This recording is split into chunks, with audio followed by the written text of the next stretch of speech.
এই তো ভিতরে ঢুকলাম তো ভিতরে মাঠে কাদা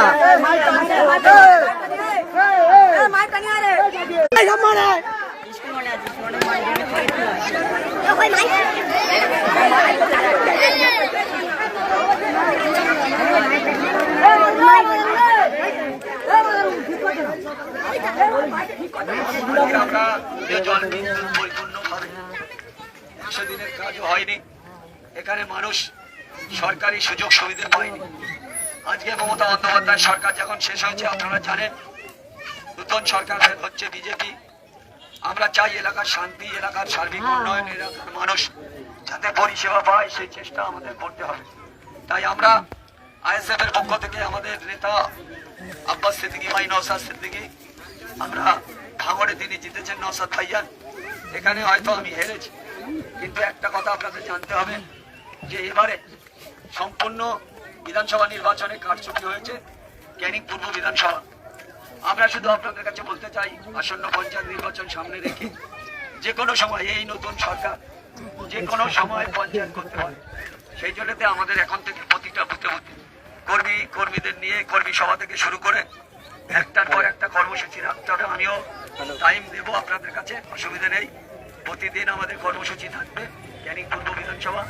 এটা হয়তো আমরা দেখেছি, এটা বাসন্তী বিধানসভার মধ্যে একটা অঞ্চল পড়েছে, ওখানে আমাদের একটা অঞ্চল ক্যানিং পশ্চিম বিধানসভা পড়েছে, আমাদের নারায়ণপুর অঞ্চল।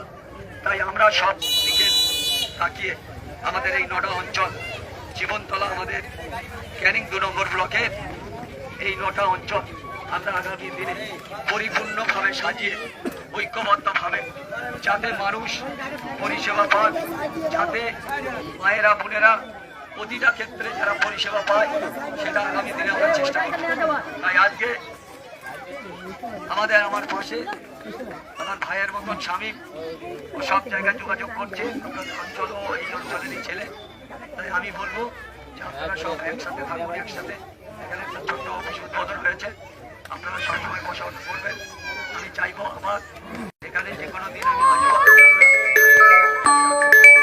আমি আপনাদের কাছে অনুরোধ রাখবো যে মমতা বন্দ্যোপাধ্যায় সরকার শেষ, যাতে দুর্নীতিতে ভরা, যারা বিগত দিনে তৃণমূল কংগ্রেসটা করেছে, লুট করেছে, অত্যাচার করেছে, দখল করেছে, খাস জমি দখল করে এখনো নেতারা কোটি কোটি টাকা আয় করে এখন তাদের ফ্যামিলির লোকেরা মারছে, গরিব মানুষ তাদের কোনো উপকার হয়নি।